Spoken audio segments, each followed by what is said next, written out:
الحمدللہ رب العالمین والصلاة والسلام علی سید الانبیاء وخاتم النبیین وعلى آلہ واصحابہ اجمعین اما بعد فاعوذ باللہ من الشیطان الرجیم بسم اللہ الرحمن الرحیم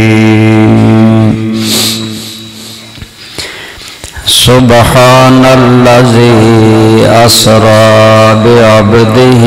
لیلا من المسجد الحرام الی المسجد الاقصی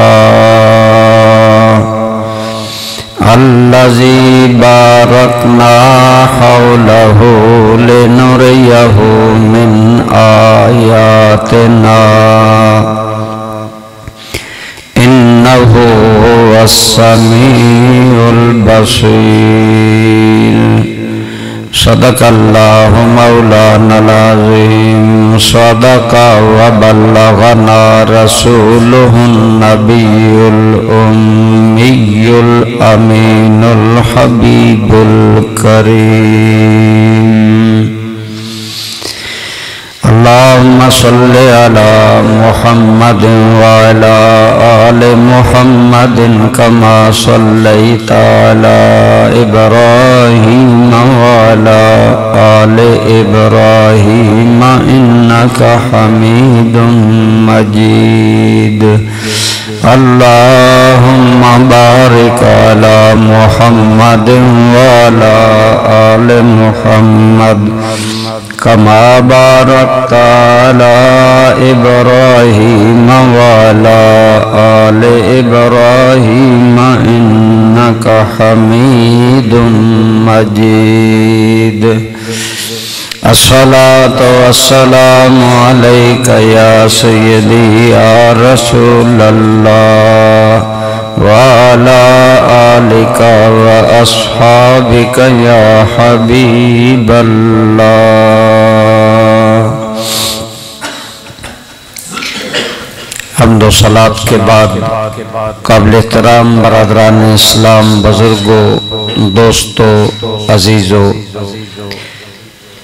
واقعہ معراج ہمارے آقا کریم صلی اللہ علیہ وآلہ وسلم کو ملنے والے معجزات میں سے ایک عظیم معجزہ ہے۔ اللہ کریم فرماتے ہیں ہم نے اپنے حبیب کریم سب پڑھا کریں صلی اللہ علیہ وآلہ وسلم کو معراج کیوں عطا فرمایا؟ فرمایا سبحان الذی اسری بعبدہ، ہر عیب اور کمزوری سے پاک ہے وہ ذات جو اپنے بندہ خاص کو لے گئی من المسجد الحرام الی المسجد الاقصی، مسجد حرام سے مسجد اقصی کی طرف کیوں لے گئی؟ لنریہ من آیاتنا، تاکہ ہم دکھائیں انہیں اپنی کچھ آیات، کچھ نشانیاں۔ تو اللہ تعالی نے جو مقصد معراج بیان کیا اس میں ایک چیز یہ ہے کہ فرمایا ہم نے اپنے محبوب کو نشانیاں دکھائیں۔ علماء نے فرمایا آپ صلی اللہ علیہ وآلہ وسلم کو شب معراج اللہ تعالی نے جو نشانیاں دکھائیں ان میں سے بعض نشانیوں کا تعلق اللہ کی ذات سے ہے، اللہ کی قدرت، عظمت، جلالت سے ہے کہ اللہ تعالی نے اپنے حبیب کو دکھایا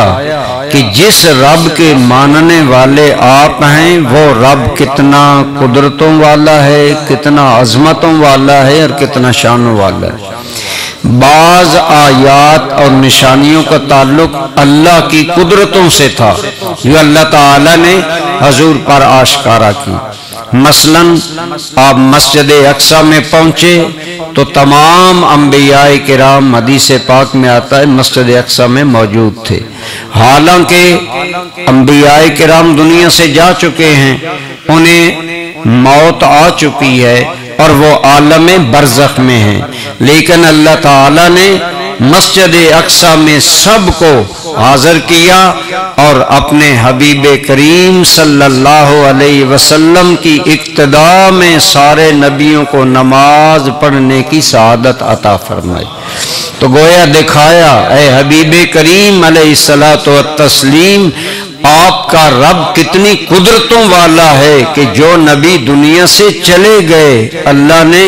نہ صرف ان سے آپ کی ملاقات کروا دی بلکہ ان سب کو بلا کر آپ کی عظمتوں کا گواہ بھی بنا دیا ہے۔ اور انبیاء نے حضور کے پیچھے نماز پڑھ کر پریکٹیکلی عملی طور پر جو عالم بالا میں اللہ سے وعدہ کیا تھا، اللہ نے نبیوں سے عالم ارواح میں وعدہ لیا تھا، اے نبیوں وعدہ کرو کہ جب تمہارے اندر میرا وہ شان والا رسول آ جائے گا لَتُؤْمِنُنَّ بِهِ وَلَتَنْصُرُنَّ، تم میرے اس نبی پر ایمان بھی لاؤ گے اور میرے اس نبی کی نصرت اور خدمت بھی کرو گے۔ ظاہری حیات طیبہ میں انبیاء کو یہ موقع نہ ملا، اللہ نے نبیوں کو مسجد اقصی میں دوبارہ بلا کر اپنے حبیب کریم کی امامت میں نماز پڑھوا کر، اب نبیوں کی اپنی اپنی شریعتیں ہیں۔ آپ جانتے ہیں حضرت موسیٰ علیہ السلام کی اپنی شریعت، حضرت ابراہیم علیہ السلام کی اپنی شریعت، لیکن امام حضور ہے۔ اور واضح بات ہے جب نماز بالجماعت ہوتی ہے تو بات مقتدی کی نہیں ہوتی، بات امام کی ہوتی ہے۔ جو امام کرتا ہے وہی مقتدی کو کرنا پڑتا ہے۔ تو گویا تمام انبیاء کو شریعت مطہرہ اور شریعت محمدیہ کے مطابق حضور نے نماز پڑھائی، انہوں نے پڑھی، گویا اس طرح ثابت کر دیا کہ یا رسول اللہ ہم آپ کی شریعت کو بھی مانتے ہیں، آپ کی سرداری کو بھی مانتے ہیں۔ اللہ تعالیٰ نے حضور نبی رحمت صلی اللہ علیہ وسلم کو کچھ اپنی قدرت کی نشانیاں دکھائیں، مثلا جنت دکھائی، دوزخ کے مناظر دکھائے، سدرۃ المنتہا دکھائی، جہاں کے ملائکہ کا آخری مقام ہے۔ یہ ساری چیزیں ان کا تعلق اللہ کی ذات سے ہے۔ اور علماء نے فرمایا بعض نشانیاں وہ ہیں جن کا تعلق خود حضور نبی رحمت صلی اللہ علیہ وسلم کے مقام اور آپ کی امت کے مقام سے ہے۔ حضور کا مقام تو اللہ تعالیٰ نے واضح کیا، آپ کو شان دکھلائی، آپ کو مکہ میں معراج ہوئی۔ گزشتہ جمعہ میں نے عرض کیا آپ ابھی مکہ میں ہی تھے، 10-11 سال ہو گئے تبلیغ اسلام کرتے ہوئے، چند بندے ایمان لائے اور انتہائی جبر، ستم، قہر کا دور ہے۔ مکہ والے نبی پاک پر ظلم ڈھاتے ہیں، آپ کے ماننے والے غلاموں پر ظلم ڈھاتے ہیں۔ اس ماحول میں معراج عطا کر کے بتایا اے میرے محبوب یہ رکاوٹیں عارضی ہیں، اور دنیا والے اگر تیری عظمت کو نہیں جانتے تو آ کر دیکھ لو، ہم نے تو تمہیں سارے نبیوں کا امام بنا دیا ہے۔ سارے نبیوں کا آپ کے پیچھے نماز پڑھنا، یہ آپ کی امامت تسلیم کروانا، آپ کی شان دکھانا تھا۔ پھر انبیاء کرام نے ہر آسمان کے دروازے پر آپ کا استقبال کیا، مکہ والے حضور کو نظر انداز کر رہے ہیں، بات نہیں سنتے ہیں۔ آپ ان سے مایوس ہو کر طائف گئے تو طائف مکہ والوں کا بیہیویئر دیکھ کر آپ صلی اللہ علیہ وسلم نے سوچا کہ میں تبلیغ اسلام ارد گرد میں کروں، تو آپ طائف گئے۔ طائف والوں نے آپ کا بدن کریم پتھر مار مار کر لہولہان کر دیا۔ اس بے ظاہری بے بسی کے عالم میں اللہ تعالیٰ نے بلایا کہ اے میرے حبیب کریم یہ نہ سمجھنا آپ کا مقام نہیں ہے، آپ کا تو مقام یہ ہے۔ پھر اللہ نے دکھایا مسجد اقصی میں سارے نبیوں کا امام بنایا۔ حضور فرماتے ہیں ثم عرج بی الی السماء، پھر مجھے آسمانوں کی طرف بلند کیا گیا تو پہلے آسمان پر ایک گندمی رنگ والا گھنگریالے بالوں والا اتنا حسین انسان مجھے نظر آیا کہ میں نے ایسا انسان کبھی نہیں دیکھا۔ حضرت جبریل کہنے لگے یا رسول اللہ یہ آپ کے جد اعلیٰ آدم ہیں، آپ انہیں سلام دیں۔ حضور نبی رحمت نے سلام دیا تو حضرت آدم نے جواباً کہا مرحبا بالنبی صالح والابن الصالح، اے ہمارے صالح بیٹے، اے صالح نبی خوش آمدید۔ پہلے آسمان پر اللہ نے خوش آمدید جناب آدم علیہ السلام سے کہلوایا، دوسرے آسمان پر حضرت سیدنا عیسیٰ و یحییٰ علیہ السلام نے آپ کو خوش آمدید کہا، تیسرے آسمان پر سرکار حسن و جمال کے بادشاہ یوسف علیہ السلام نے خوش آمدید کہا، چوتھے آسمان پر حضرت ادریس علیہ السلام نے خوش آمدید کہا، پانچویں پر ہارون علیہ السلام، چھٹے پر موسیٰ کلیم اللہ اور ساتویں آسمان پر جد الانبیاء نبیوں کے دادا اور حضور کے جد اعلیٰ جناب ابراہیم علیہ السلام نے آپ کو مرحبا کہا۔ تو یوں اللہ تعالیٰ نے جو آیات دکھائیں ان میں سے بعض کا تعلق خدا کی عظمت، قدرت اور جلالت سے ہے، بعض کا تعلق نبی رحمت صلی اللہ علیہ وسلم کی شانوں سے ہے کہ تمام انبیاء نے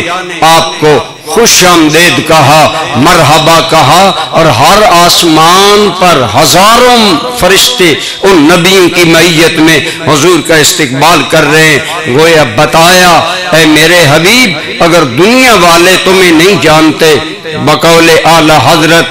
فرش والے تیری شوکت کا لوگ کیا جانے، فرش والے تیری شوکت کا لوگ کیا جانے، خسروا عرش پہ اڑتا ہے پھریرا تیرا، اے حبیب ہم نے تیری عظمتوں کا پھریرا عالم بالا میں بھی بلند کر دیا ہے۔ پھر سید الملائکہ جبریل امین ہیں نوریوں کے سردار، وہ سدرہ پر رک گئے، سرکار اس سے بھی آگے جا رہے ہیں، گویا دکھایا میرے حبیب فرشتوں کے سردار جبریل کو بھی وہ مقام قرب نہیں جو ہماری بارگاہ میں تیرا مقام ہے۔ آج جبریل بھی حیرت میں نبی کریم کی عظمت شان، جلالت شان اور قرب الہی ملاحظہ کر رہے ہیں۔ حضرت شاہ نصیر الدین گولڈوی فرماتے ہیں کہ وہ گئے عرش پر اور روح الامین سدرۃ المنتہا دیکھتے رہ گئے، یعنی فرشتوں کے سردار تک ذات سدرہ پر رک گئی، اور حضور نبی کریم کو اللہ تعالیٰ نے قرب خاص عطا فرمایا۔ سرکار کی عظمتیں، اللہ تعالیٰ کی عظمتیں تو بیان کرتے کرتے انسان ختم ہو سکتا ہے، یہ عظمتیں ختم نہیں ہو سکتی، لیکن اس شب کو آپ کو جو نشانیاں دکھائی گئیں ان میں سے بعض کا تعلق سرکار کی امت کی عزت، آپ کی امت کی افتخار، مقام اور شان کے بارے میں تھا۔ آپ کو دکھایا گیا اے حبیب کریم اگر مکہ میں آپ کے غلاموں کو ستایا جا رہا ہے، حضرت یہ وہ ماحول تھا جہاں حضرت عثمان غنی جیسے انسان کو ستون سے باندھ کر حقیقی چچا یا ماموں نے مارا، حضرت بلال کو گرم ریت پر لٹا کر کوڑے مارے جاتے ہیں، جو کلمہ پڑھتا ہے اس کی جان خطرے میں ہوتی ہے، لیکن اس رات جو آپ کو بعض باتیں اللہ نے تو بہت کچھ دکھایا لیکن سرکار نے کچھ بیان فرمایا جس سے امت کی عظمت، شان اور مقام ظاہر ہوتا ہے۔ آپ فرماتے ہیں ابھی میں جنت میں نہیں گیا کہ مجھ سے پہلے کسی کے جنت میں چلنے کی آواز آ رہی تھی۔ مشہور بات ہے، آپ نے سنی جب سرکار نے واپسی پر اور بتایا گیا یا رسول اللہ صلی اللہ علیہ وسلم، گویا بتایا گیا ہے حبیب کریم بظاہر اس وقت بلال دنیا میں تختہ مشق ستم کفار ہے، کافروں کے ظلم کا تختہ مشق بنا ہوا ہے، لیکن میری بارگاہ میں بلال کا مقام یہ ہے کہ آپ کے جنت میں داخل ہونے سے پہلے ان کے قدموں کی آواز جنت میں آ رہی ہے۔ آپ کو بتایا گیا یا رسول اللہ صلی اللہ علیہ وسلم، یہ آپ کے غلام حضرت بلال کے قدموں کی آواز ہے۔ اگر حضرت بلال کا مقام یہ ہے تو آپ خود سوچ لیں حضرت علی مرتضیٰ کا، صدیق اکبر کا، جنہوں نے بڑی بڑی قربانیاں دی، ان کا مقام اس سے ماوراء ہوگا۔ اسی طرح آپ فرماتے ہیں جنت میں میں نے ایک محل دیکھا جو انتہائی قیمتی موتیوں کا بنا ہوا ہے، اور اتنا وہ حسین محل ہے کہ میرا جی چاہا کہ میں اندر چلا جاؤں۔ فرمایا اس کے اندر حور بیٹھی وضو کر رہی تھی، بہت خوبصورت محل تھا، اور میرا جی چاہا کہ میں اندر چلا جاؤں، لیکن اس کے دروازے پر جب میں نے دیکھا تو لکھا تھا یہ عمر بن خطاب کا محل ہے۔ تو حضرت عمر کی غیرت کی وجہ سے میں اندر نہیں گیا، لیکن آپ کو بتایا گیا کہ اے حبیب کریم علیہ الصلاۃ والتسلیم، آپ کے غلاموں کے جب یہ مقام ہے، آپ کا مقام ہماری بارگاہ میں کیا ہوگا۔ لیکن دوستان ذی وقار، اگر ہم ان باتوں کو سوچیں کہ دو سمپل کے طور پر نمونے دکھائے گئے، ادھر حضرت بلال کا مقام، حضرت عمر بن خطاب کا مقام، گویا بتایا گیا آپ کی امت کا اللہ تعالیٰ کی بارگاہ میں بہت بڑا درجہ ہے جو آپ پر ایمان لائے، آپ کے لیے قربانیاں دے رہے۔ علماء نے فرمایا حضرت عمر نے جب اسلام قبول کیا تو اس عزم سے کیا کہ کفار کی بھری محفل میں جا کر اعلان کیا کہ میں نے اسلام قبول کر لیا ہے۔ جہاں اسلام قبول کرنا موت کو دعوت دینا تھا، وہاں حضرت عمر کا اس شان سے اعلان کرنا، اور ادھر حضرت بلال غلامی میں بھی احد احد کے نعرے لگا رہے تھے۔ گویا بتایا جو خدا سے وفا کرنے والے آپ کے امتی ہوں گے اور اسلام میں جتنے مضبوط ہوں گے، اتنا اللہ کی بارگاہ میں ان کا مقام بلند و بالا ہوگا۔ اسی طرح برادران اسلام، ہم جانتے ہیں حضور نبی رحمت صلی اللہ تعالی علیہ وآلہ وسلم کی امت کے لیے جو چیزیں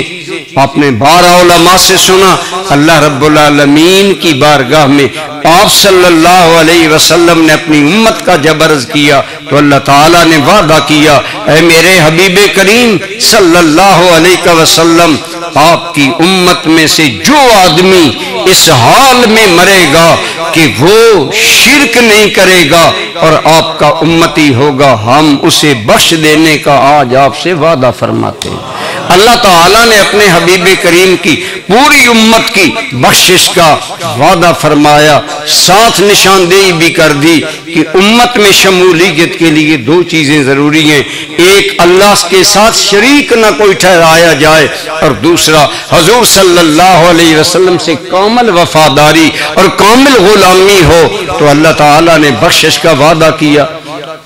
اسی طرح آپ نے 12 علماء سے سنا کہ شب معراج اللہ تعالیٰ نے امت کے لیے جو حضور کو تحفہ دیا وہ نماز ہے، اور نماز وہ عظیم تحفہ ہے جو اللہ نے عالم بالا میں عطا فرمایا۔ علماء نے فرمایا اس سے نماز کی اہمیت، نماز کا مرتبہ اور نماز کا فرائض میں مقام پتہ چلتا ہے کہ باقی احکام اللہ نے حضور جب زمین پر فرش پر تشریف فرما تھے یہاں عطا فرمائے، اور نماز کا حکم باقاعدہ طور پر دینے کے لیے اپنے جوار قدس عالم بالا میں بلایا، وراء العرش بلایا اور اپنی ملاقات میں یہ تحفہ عطا فرمایا۔ اس لیے آج مسلمانوں کو اس تحفے کی قدر کرنی چاہیے۔ ویسے بھی جو بندہ جتنی زیادہ اللہ کی بندگی کرتا ہے اتنا اسے اللہ کا قرب زیادہ ملتا ہے۔ ابھی حضرت بلال کی بات آپ نے سنی تو جب سرکار نے واپسی پر پوچھا اے بلال تیرا وہ کون سا عمل ہے جو اللہ تعالیٰ کو اتنا پسند آیا کہ تیرا یہ مقام ہے کہ تو چلتا زمین پر ہے، تیرے قدموں کی آواز جنت میں جاتی ہے؟ تو حضرت بلال نے عرض کیا یا رسول اللہ صلی اللہ علیہ وسلم آقا مجھے علم نہیں کہ اللہ رب العالمین نے اپنی بندہ نوازی کرم نوازی کے صدقے میرا کون سا عمل قبول کر لیا، لیکن مجھے جو علم ہے وہ یہ کہ میں جب بھی طہارت کرتا ہوں ضرور نماز پڑھتا ہوں۔ علماء نے فرمایا اس سے مطلب ہے کہ جب بھی وضو کرتا ہوں تو تحیت الوضو ادا کرتا ہوں۔ اس سے تحیت الوضو نماز کی اہمیت ظاہر ہوتی ہے کہ حضرت بلال جب بھی طہارت کرتے نماز پڑھتے اللہ تعالیٰ کی بارگاہ میں سجدہ دیتے۔ اسی طرح علماء نے فرمایا جو مسلمان عادت بنا لے کہ جب بھی وضو کرے غسل کرے تیمم کرے طہارت کرے اگر وقت ہو بشرطے کہ نماز کا ممنوع وقت نہ ہو۔ ممنوع وقت ہے جب عین سورج چڑھ رہا ہو، جب زوال کا ٹائم ہو، یا جب عین سورج غروب ہو رہا ہو۔ یہ اسی طرح فجر کی اذان کے بعد نوافل منائیں، عصر کے بعد نوافل منائیں، تو ممنوع اوقات چھوڑ کر اگر وقت ہو تو جو بندہ مومن اپنی عادت بنا لے کہ وہ تحیت الوضو پڑھا کرے گا، جیسے اللہ نے حضرت بلال کا پایا بلند کر دیا، اللہ اسی طرح تحیت الوضو کو عادت بنانے والے کے درجات بھی اپنی بارگاہ میں بلند فرما دے۔ خصوصاً نمازی لوگ جو بے نماز ہیں وہ تو ویسے ہی جب فرائض نہیں پڑھتے تو نوافل کی کیا حیثیت، لیکن جنہیں اللہ نے توفیق بخشی ہے وہ 5 ٹائم کے پابند نمازی ہیں، تھوڑی سی ہمت کریں، یہ عادت بنا لیں اور تحیت الوضو پڑھا کریں۔ اس میں ایک فائدہ یہ بھی ہے، علماء نے فرمایا جو عمل غور سے جو عمل صحت میں بندہ کرتا ہے اگر بیماری میں وہ عمل نہ بھی کر سکے تو لجپال رب ثواب پھر بھی عطا فرما دیتا ہے۔ اگر ایک بندہ مومن صحت میں تحیت الوضو پڑھتا ہے، کل وہ بیمار ہو جاتا ہے، بیماری اسے تحیت الوضو پڑھنے کی اجازت نہیں دیتی، دماغ کام ہی نہیں کرتا کہ میں کتنی رکعتیں پڑھوں، یا ویسے ہمت نہیں کہ پڑھ سکے، صرف بمشکل فرائض پڑھتا ہے۔ علماء نے فرمایا صحت والی نیکیوں کا قدردان رب کا نام ہے شکور، تیرا قدردان رب بیماری میں بھی تمہیں وہ صحت والے اعمال کا اجر عطا فرماتا چلا جائے۔ یہ اللہ تعالیٰ کا کرم ہے اپنے بندوں پر، اگر ہم بھی اپنا لیں، اگر ہم بھی یہ چیز اپنا لیں یقیناً کرم ہو۔ تو دوستان ذی وقار علماء نے فرمایا اور نماز اس رات اس لیے ملی کہ اللہ تعالیٰ نے اپنے محبوب کی معراج میں ذکر کیا پاک ہے وہ ذات جو اپنے بندہ خاص کو لے گئی، گویا حضور کی بندگی تھی جس نے حضور کو اللہ کا یہ قرب عطا کر دیا۔ اس لیے جو بندہ جتنی بندگی زیادہ کرے گا اللہ تعالیٰ کی بارگاہ میں عاجزی اور عبادت زیادہ کرے گا، اتنا وہ بندہ اللہ تعالیٰ کی بارگاہ میں قرب پائے گا۔ اسی طرح آپ صلی اللہ علیہ وسلم نے بعض اور چیزیں بتائیں، مثلا آپ فرماتے ہیں میں جنت میں داخل ہوا، میں نے دیکھا ایک قوم بڑی جوان فصل کاٹ رہی ہے، ان کی فصل پر بہار ہے اور وہ کاٹتے چلے جا رہے ہیں۔ ہمارے ہاں ایک فصل کاٹ لی جائے یہ زمیندار لوگ جانتے ہیں، دوبارہ فصل جوان ہونے تک کچھ نہ کچھ ٹائم لگتا ہے، کھاد بھی ڈالی جائے تو کچھ نہ کچھ ٹائم لگتا ہے، لیکن آپ فرماتے ہیں کہ میں نے ان جنتیوں کو دیکھا ان کی فصل پر بڑی بہار ہے اور وہ اسے کاٹ رہے ہیں، اور کاٹتے کاٹتے ابھی اپنے آخری مقام پر نہیں پہنچتے کہ پیچھے سے وہ فصل پھر جوان ہو جاتی ہے،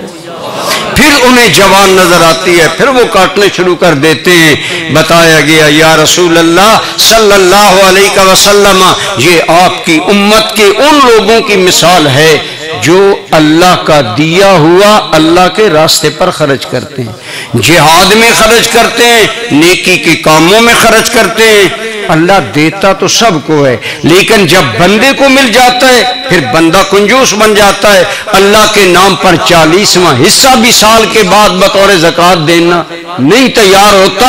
بخت والے وہ ہوتے ہیں جو اللہ کے دیے ہوئے میں سے دیتے ہیں۔ فرمایا میری امت کے وہ لوگ جو اللہ کے نام پر دیا کرتے ہیں انہیں اللہ عالم آخرت میں اجر کی وہ فصل عطا فرمائے گا جو کبھی خزاں رسیدہ نہیں ہوگی، بلکہ اس میں ہر وقت بہار بھی ہوگی، کمال بھی ہوگا۔ اس لیے وہ بخت والے لوگ ہیں جو آج اللہ کے دیے ہوئے میں سے اللہ کے نام پر خرچ کرتے ہیں۔ اس شدید مہنگائی میں بارہا توجہ دلاتا ہوں، آج لوگوں کے بھرم ختم ہو رہے ہیں، آج سفید پوشوں کی سفید پوشیاں ختم ہو رہی ہیں۔ اس لیے اصحاب خیر جنہیں اللہ نے ضرورت سے زیادہ مال دیا ہے انہیں ضرورت مندوں کا خیال کرنا چاہیے، اور یاد رکھیں روایتی بھکاریوں سے زیادہ ان لوگوں کی خدمت کرنا ثواب ہے جو کسی سے اپنی حاجت بیان کرنا بھی پسند نہیں کرتے۔ تو ایسے لوگوں کی خدمت بہرحال جو اللہ تعالیٰ کے راستے میں دیتا ہے۔ ہمارے مرشد کریم حضور ضیاء الامت رحمت اللہ تعالیٰ علیہ ایک بڑی پیاری بات فرماتے تھے۔ آپ فرماتے تھے اللہ کریم دیتا سب کو ہے، لیتا سب سے نہیں ہے۔ امیروں کو مال کس نے دیا؟ اللہ نے۔ غریبوں کو اللہ نے، کافروں کو اللہ نے، مسلمانوں کو اللہ۔ آپ فرمایا کرتے تھے اللہ دیتا سب کو ہے، اپنے راستے میں لیتا صرف اسی سے ہے جس پر اس کی نگاہ کرم ہوتی ہے۔ گویا اللہ کی راہ پر دینا یہ اللہ کی نظر انتخاب ہے کہ تجھ پر پڑ گئی۔ اللہ نے تمہیں توفیق بخشی کہ تم اپنے دیے ہوئے مال میں سے، آپ نے فرمایا میں نے اللہ کے راستے پر دینے والوں کی فصل کو سدا بہار دیکھا۔ اسی طرح مختلف عذاب بھی آپ نے بیان کیے جو وہاں دیکھے۔ فرمایا قوم کے پاس سے میں گزرا، ان کے سر ملائکہ جہنمی پتھروں سے کچل رہے ہیں، ان کے سروں میں پتھر مار رہے ہیں، ان کے سر پھٹ جاتے ہیں، ان سے لہو پیپ نکلنا شروع ہو جاتا ہے۔ پھر تھوڑی دیر کے لیے ملائکہ رکتے ہیں، ان کے سر دوبارہ صحیح ہو جاتے ہیں اور ملائکہ پھر انہیں پیٹنا شروع کر دیتے ہیں۔ اور مجھے بتایا گیا یہ آپ کی امت کے وہ لوگ ہیں جنہیں نماز یاد نہیں تھی۔ آج دنیا میں کتنے ہمارے کلمہ گو بھائی ایسے ہیں پتہ ہی نہیں ہوتا، نماز کا ٹائم آیا چلا گیا، دنیا کی دولت، کاروبار، مصروفیات میں اتنے مست ہیں کہ انہیں اللہ کا عبادت کا وقت ہی یاد نہیں رہتا۔ ایسے لوگوں کو بار بار عذاب ہوگا، یہاں تک کہ دو باتوں میں سے یا تو وہ اپنی دنیا میں چھوڑی ہوئی نمازوں کے عذاب کا پورا مزہ چکھ لیں گے، یا خود رب مہربان جب کرم فرمائے گا انہیں معاف فرما دے گا۔ اس لیے یہ باتیں آپ یاد بھی رکھا کریں، لوگوں تک پہنچایا بھی کریں، بتایا بھی کریں۔ حضور صلی اللہ علیہ وسلم کا معراج حق ہے اور دیکھی ہوئی ساری چیزیں بھی حق ہیں، اس لیے ہمیں ان پر یقین، اسی لیے آپ نے یہ باتیں بتائیں کہ میری امت ان باتوں سے بچے۔ فرمایا میں ایک قوم پر گزرا، ان کے ناخن تانبے کے ہیں، بڑے ہوئے ہیں، اور وہ اپنے جسم سے اپنا گوشت نوچ نوچ کر کچا گوشت کھانے پر انہیں مجبور کیا جا رہا ہے۔ ملائکہ کچا گوشت ان کے منہ میں دیتے ہیں اور انہیں کھانے پر مجبور کیا جاتا ہے۔ عرض کیا گیا یا رسول اللہ صلی اللہ علیہ وسلم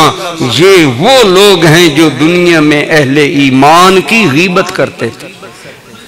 آج غیبت ہمارا محبوب مشغلہ ہے، ہم بظاہر نمازی کہلانے والے لوگ غیبت میں بڑا مزہ لیتے ہیں، مزے لے لے کر غیبت کرتے ہیں۔ غیبت کیا ہوتی ہے؟ کسی بھی آدمی کے بارے میں کوئی ایسی بات جو آپ اس کے منہ پر کریں تو اسے ناپسند ہو، جب آپس سے پشت کریں گے وہ غیبت بن جائے گی۔ فرمایا میں نے شب معراج دیکھا کہ اس طرح ان کا حال ہے۔ اسی طرح فرمایا ایک تالاب خون کا ہے، اس کے اندر بعض لوگ ہیں ان کے پیٹ بڑے بڑے ہیں اور ان کے پیٹوں میں بچھو سانپ نظر آ رہے ہیں، اگر وہ اٹھنا چاہتے ہیں تو اٹھ نہیں سکتے، پھر گر جاتے ہیں، اس عذاب میں مبتلا ہیں۔ اور بتایا گیا کہ یا رسول اللہ صلی اللہ علیہ وسلم یہ وہ لوگ آپ کی امت کے ہیں جو سود کھایا کرتے تھے۔ آج یہ تو آسان ہے کہ پیسے فکس کروا دیے، ان پر پرافٹ کھاتے رہے، اسی طرح سود پر پیسے دیے اور ایک کے 100 وصول کیے۔ آج تو آسان ہے، کل اللہ کی بارگاہ میں یہ بہت بڑا گناہ ہوگا۔ اسی لیے